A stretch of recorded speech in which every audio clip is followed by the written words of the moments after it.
A fantastic day to you, our esteemed viewers. I want to especially welcome you to the KIS show.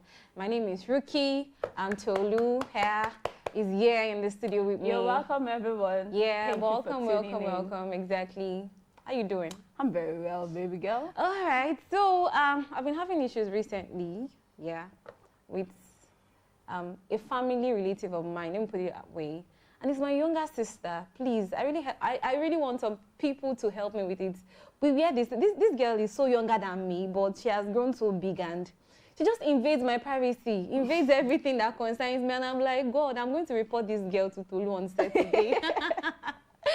I wish I can help. What do you want me to do right now? I don't even know what to do. Like, and she's just in GS3 and like she's my size, yes, like wow. It's a hard one actually having a sibling, younger sibling that's actually the same body size with you. They just do everything with your space, and you can't just help or just accommodate family members, and you just have to do what you have to do. You have to do what you have to do. I also have a younger sister that is just like that. I mean, if you're walking on the street, people will probably think we're friends or that she's even. Okay, maybe if you look well at the face, that you see that I'm a bit more mature, but she's bigger. I mean, she just really looks like a lady in her mid-20s already, and she's not even 20 yet, for crying out loud. So the thing is, she gets to wear my stuff. In fact, there are times I buy clothing and maybe they don't perfectly fit me because I'm slim. I'll just give it to her willingly. But there are times that I would keep some things. I want this for myself. Exactly. She will go there, pick it, use. It's just like that. I mean, that's just the good side of having family, right? A big sister. So it's a privilege. There are people looking to have, younger siblings that they don't have. So yeah, just embrace it. And don't worry, they will form big sister for your kids too. I mean, big auntie. I pray so. They'll be good auntie to your kids when the time comes. So please don't be so accommodating as much as you can. I think the bottom line of what we're trying to share this morning is that family is key. Family is very, very important. There's nothing that a family member should do to you that you should hold so strongly in your mind that you would not want to forgive. So for people watching out that you're having issues with your spouse or something, or a family member, just try as much as possible to resolve it, because family, I think, is the next thing other than God. After God, I think family is the next. All right, so we have a very interesting conversation today for you. You would not want to miss everything we have to share, as we will be delving into emotional issues. So please stay with us. We'll be right back after this break.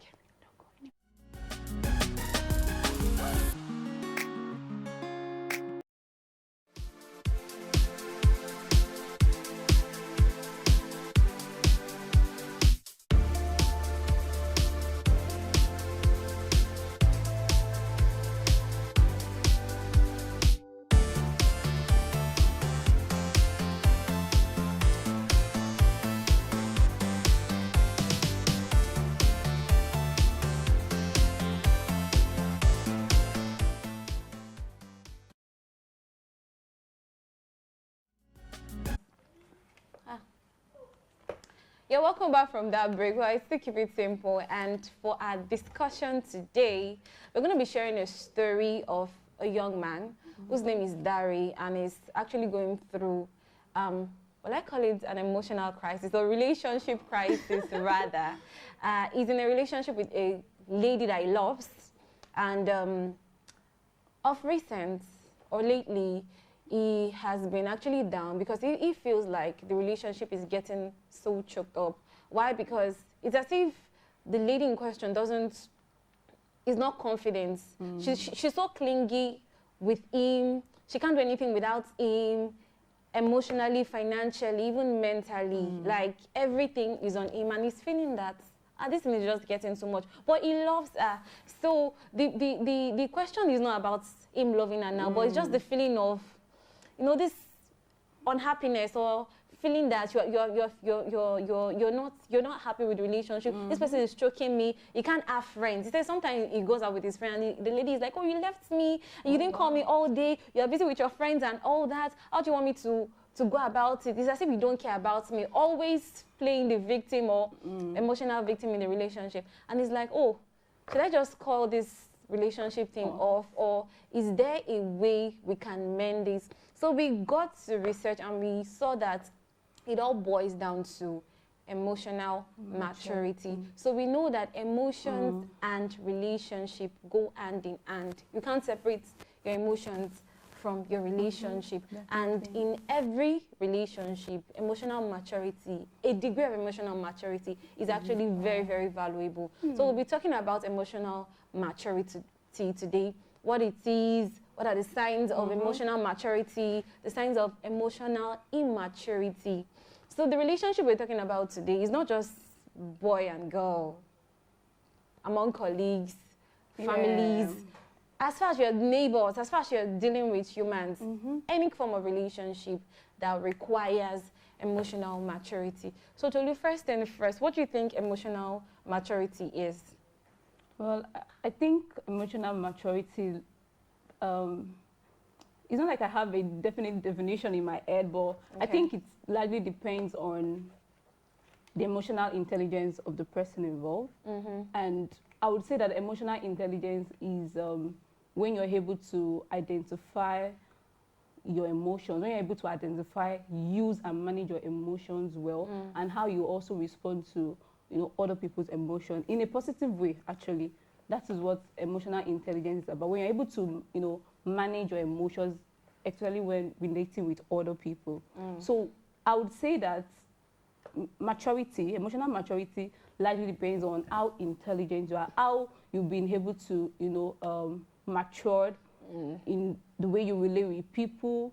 Basically, it's the dexterity at which you use your emotional intelligence. So if your emotional intelligence is high, then you be perceived to be someone that is emotionally mature. Yeah. But if your emotional intelligence is low or average, then you may have issues where you are always coming off as though you are not matured in dealing with people. Yeah, I think that's what I mean. In my own way, that's how I would define emotional maturity. But I think the emotional maturity here is managing your emotions. Yeah. But other than that, it's taking responsibility for everything that happens to you.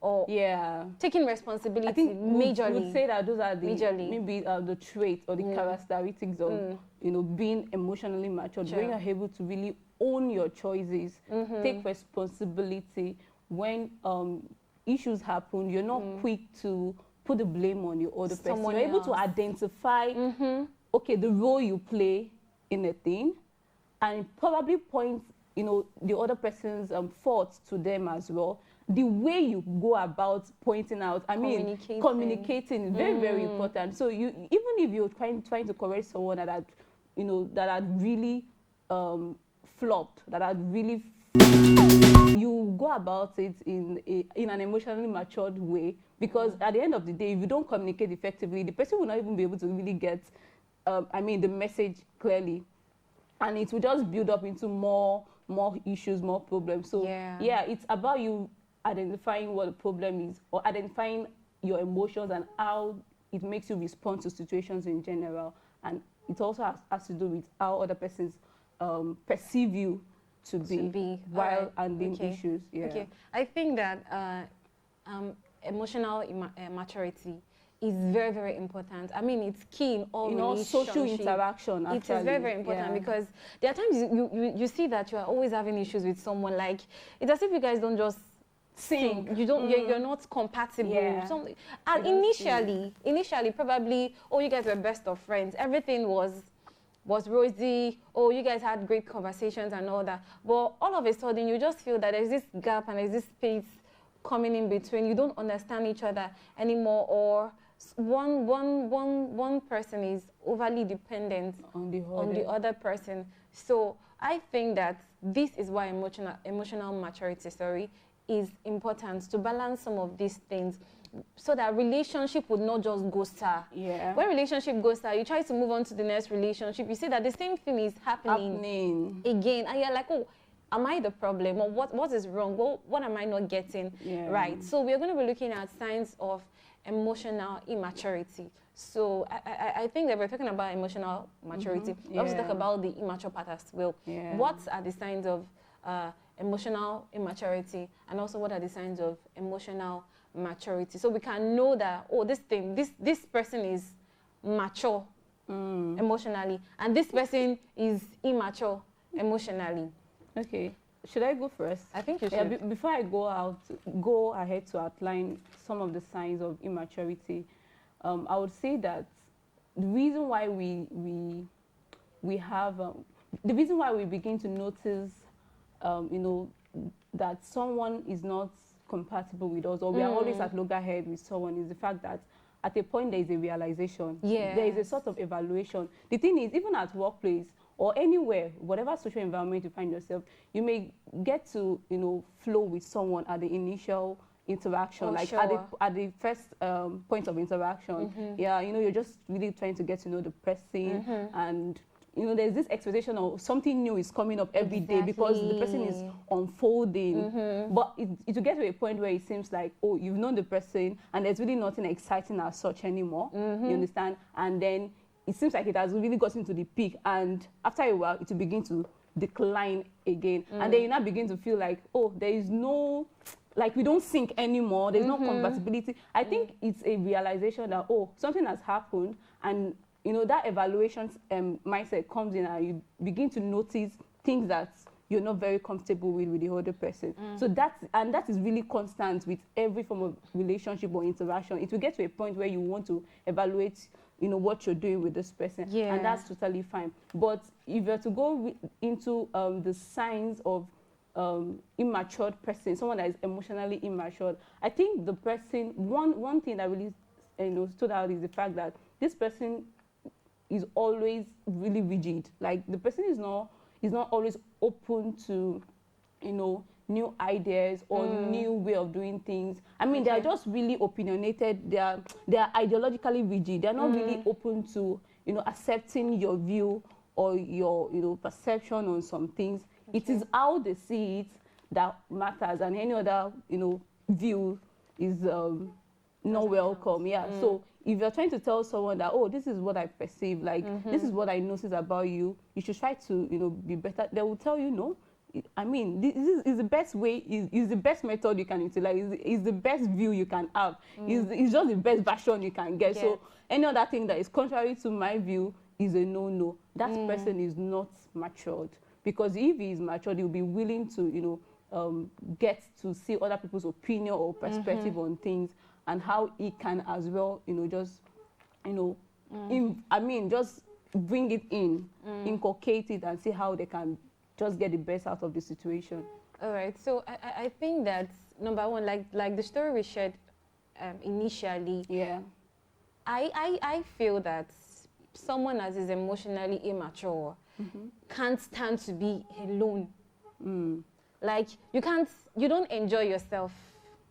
You find yourself alone. Immediately they find themselves alone, or if you are the person, you start feeling depressed, you start feeling lonely, a lot of negative thoughts start coming in. Like, you can't just handle your own self. Like, you can't bear to be in your own presence. You always need people's validation, or you always need to be in the midst of people for you to feel confident or for you to feel happy. That is an emotionally immature person.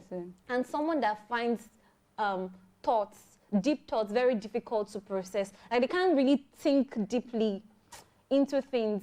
When they think, probably just very they just scratch the surface. Like, they don't want to overstress their brain to think deeply about something. Like, oh, let's leave it like that. Sometimes, let's just leave it like that. I will manage and all that. Those kind of characteristics and attitude shows that someone is emotionally immature. And I'm sure that the partner they are involved with will have probably, you know, complained or raised an objection. Like the case study we're looking at now. I'm sure at some point the guy would have had to tell her that, you know what, there's a way you go about doing things that I don't really appreciate. You choke me. You don't let me be free. You depend on me. Okay, I think that would lead me to the next thing I want to say. It really shows that I love you. Which will be delayed conversations. They find they try to avoid conversations a lot, A lot. deep conversations, or when you want to have conversation, probably I am the one that is emotionally immature, and you want to have a conversation with me, and I'm like, oh, can we talk about this tomorrow? Or that is the moment I tell you that, you tell me that, oh, Ricky, I want to have a conversation with you. I'm telling you that, oh, I just remembered I have one screwdriver to look for, or I have one flimsy thing to do. They just always try to escape having deep thinking conversation, and very, very defensive. They can be very, very defensive. So these are some of the signs of an emotionally immature person, a partner, a family member, a colleague, or what have you. And being the one that is receiving that attitude can be very, very sad at times, because sometimes you don't even know how to handle it. But then I think we'll go to the signs of an emotionally mature person, so that we can actually balance the two personalities. So what do you think is the sign of someone that is really emotionally mature? I think we already talked about taking responsibility. Yeah, someone that can own up and take responsibility, someone that will not be quick to, put blame on the other person, someone that can as well be vulnerable. The fact that you are vulnerable does not mean you are weak emotionally. I think vulnerability really opens you up to more open communication. Okay. Like you can share something that it's really personal, but then you know that this person is a person of integrity and wouldn't use this against you, because there's a way communication really, enhances, your relationship, the quality of the relationship you have.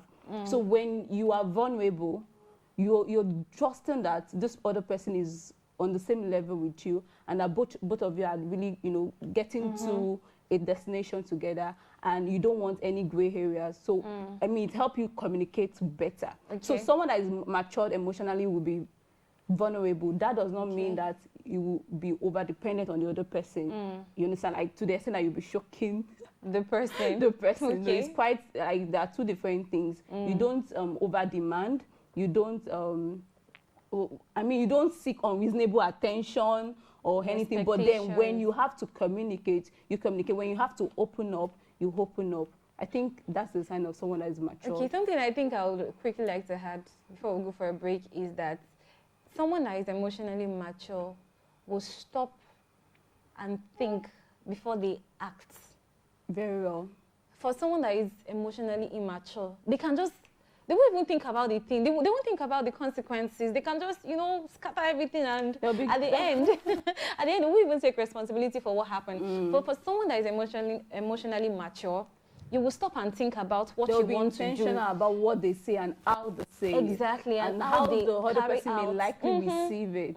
Yeah. So that is one characteristics or sign of an emotionally mature person. And the second one, like Tolu said, effective communication is very, very important. And connecting with people. Someone that is emotionally mature can connect with people easily, because it is something that he or she has groomed to be.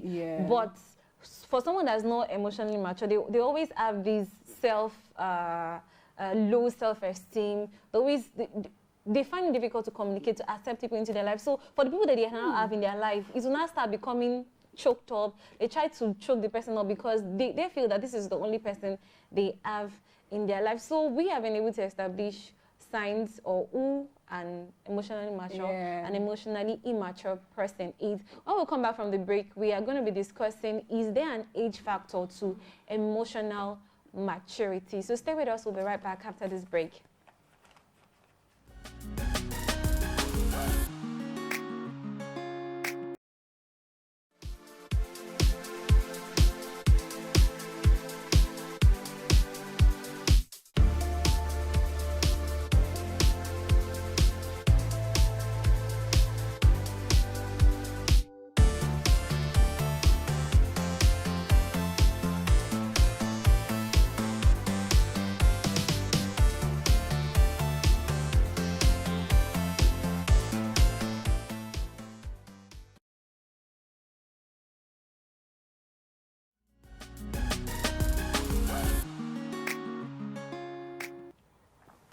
You're welcome back from that break. I still keep it simple, and today we are talking about emotional maturity. We've said that emotional maturity is the ability to manage your emotions and take responsibility for yourself. We've also talked about, I think Tolu can share what we talked about, the signs and of emotional mature and immature people. Yeah, one of the signs we talked about is the fact that this person is over-dependent on the partner.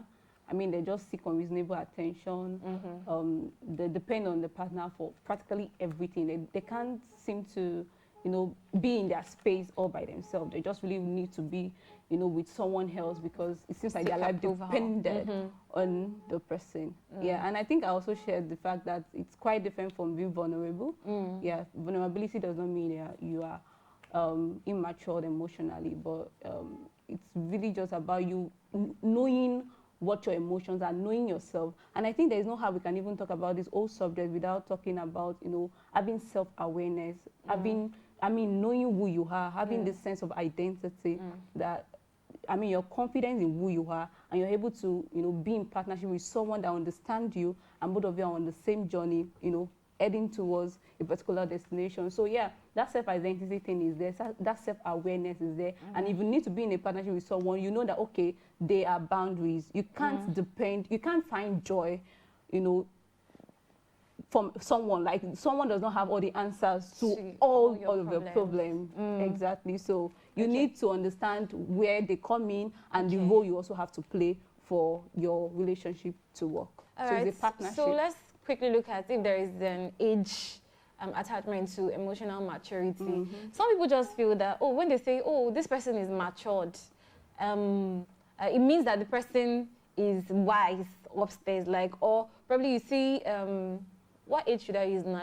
Let's use 30, like a 30-year-old lady or guy. You just feel that, this person is mature. Is there like an age correlation to emotional maturity? Of course not. Okay, so you can see an adult behaving so immature. Yeah. Okay. Yeah. We can have an adult that is emotionally, emotionally immature, even though he's an adult. So it's not a function of the age. I think it's really a function of one's experiences, your exposure, how well read or well traveled you are, then how much you are in tune with yourself. I mean, you cannot really give what you don't have. So if you have that self-awareness I mentioned the other time, like you know what you have to offer, you wouldn't really expect that the other person will have to serve you everything you ever needed in life. So yeah, it's not a function of age. It's a function of your individual experience, your personality, and how open you are to learn new things. So yeah, I don't think it's we can have someone that is really young but emotionally intelligent. Yeah, I was actually going to say that chronologically you can be 40 or 50 thereabouts, you can be 30, and emotionally you can just be a 10-year-old or a 12-year-old emotionally. So you see the person acting. Sometimes you see adults acting very childish and baby. You're like, I thought this person is grown up or something. You would try to rationalize their age and the action, and it won't just rhyme or sing. I'm sure some people are just nodding like, you have someone, or even you yourself.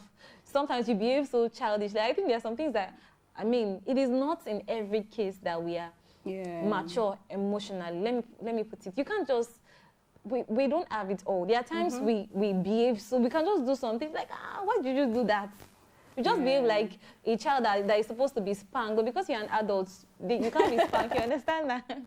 So when it comes to age, but there's that would really be frequent, like it's just been once in a while. But someone that does it like all the time, some people will say they have a mental issue or something like that. Maybe but then I think we'll have to wrap up now because we are running out of time. Let's look at how we can actually work on our emotional maturity level. Is there a way, are there things that you can do to be matured emotionally? First of all, there are several tests online. There are some online tests that could help people check their emotional maturity level. But these things are not clinically tested though. I mean, it's just for you to really know where you are and how to improve. If you feel like you are always having issues with people, you don't probably listen, you don't know how to listen well, you don't know how to communicate, effectively, because you don't always get the feedback you anticipate because of the fact that you don't even pass the message across, and you have noticed that that's always a concern to you and the relationship. I mean, the people you have in your life. I think you'd want to just be better. I mean, you may decide to have conversation with these people involved. Tell them this thing that you do that they don't like, and that how they feel you can be better. Okay. I think you're so just, like the guy in question really, now. Yeah, like this should sit the lady down and speak with her. Exactly. But if having done that, she's still not a changed person, I think you may have to end the relationship. But really, wait, if love is, I mean, if he truly loves her, he could speak to her, get her to see a counselor or what have you, like a psychologist or something. Having expanded all of these options, if you feel like she is not working, still, yeah, it can, and that can make her a better person. Sure, that's definitely. the thing, because some people just have to really learn the hard way. I'm sure if she had gone through all of these things and probably have the opportunity to see, a counselor, a psychologist, and even though she had to forfeit the relationship, she would do well in the next one she would get into. So I feel for him, just try, pray along if you can, like Christians will say. But see, the thing is not even about prayers. Just let her know that she's really not bringing you happiness. Okay. She also needs to find happiness for herself, find her identity, and learn to just really be better. Okay. I don't know. I don't know what else to say to that. Okay, so one thing I want people to realize is that emotional maturity can be developed and nurtured. It is it is something that can actually be worked on. Yeah. It is not a totally gone case or something that can, let's just end it right now and we can't work on it or something. It can be worked on with time. If you feel that you're emotionally immature, or you feel that someone, your partner, your spouse is emotionally immature, you can take out time, like Tola has rightly said, to make the person aware. Please, awareness, state of awareness is very key. Number one step to take. You should be aware, or you should let the person become aware of the fact that, sometimes you act emotionally immature. Sometimes you do things, sometimes you just bring up issues at very, very bad timing or something like that. Make the person aware, give the person instances, and please don't be accusatory when you're talking to people like that. Let's not forget that some of them, their emotions can be very, very fragile. So they can just get easily broken. So if you're communicating something like that to that person, be very careful how you say it. And also, please, stop actually, what's the word now? Stop covering up. Stop filling up the space for that person. Stop filling up the laps for the person, because there's a time you won't be able to take it anymore. There are times, let me just leave him, or I love him, I can't talk about it, or you're shying from having such tough conversations. Please stop doing that. If you want to help that person, you have to be frank. You have to sit down, probably create a very nice atmosphere. After you've done all the funfair and all that lovey-dovey thing, if it's a romantic relationship, you can now start gently, please gently, not don't make it too harsh. You can start chipping it in. Do you know you did this, or do you know something like that, or something like that. Create scenarios so that the person will be comfortable. You do this so the person will understand that you are speaking from a point of love and concern, and you want your relationship to actually be top notch. And let's not forget that the last thing I would like to share before we go is that we change over time as humans. Who I was 10 years ago is not who I am now. That means that my needs and expectations actually change as well. So as I am growing up, I believe Tolu as well, as we are all growing up as human beings, our needs, our wants, our emotional needs change at times. So we have to always learn and grow up. Even as we are aging chronologically, our age is actually maturing. We have to mature emotionally. Read books, connect with people, do things that will make you settle down and think critically to ensure that you grow up. Don't just grow up age-wise. grow up emotionally. And at every stage you get to, also learn to communicate your expectations. Like you said, we grow up. So what your relationship, like the expectation for your relationship, what it was about 2 years ago may have changed by now. So the ability to communicate this to your partner to ensure that you both of you are, you know, on the same page, I think to really go a long way in impacting on your relationship. And yeah, it also informs on how matured you are emotionally. If you're able to, you know, speak up and not just, you know, put things, just sweep things under the carpet because, oh yeah, you don't want to seem to be a nagging partner or whatever. No, it's not. All right, so this is where we end the conversation today. We hope that we've said a lot of things, but we hope that one or two things has actually struck you and you're actually going to work on being a very mature person emotionally. So till we'll come to your screen again, please do well to like, to comment on our videos, or to give us a thumbs up. Till we see you again, have a wonderful day from myself and Tolu. Bye. Bye. Bye.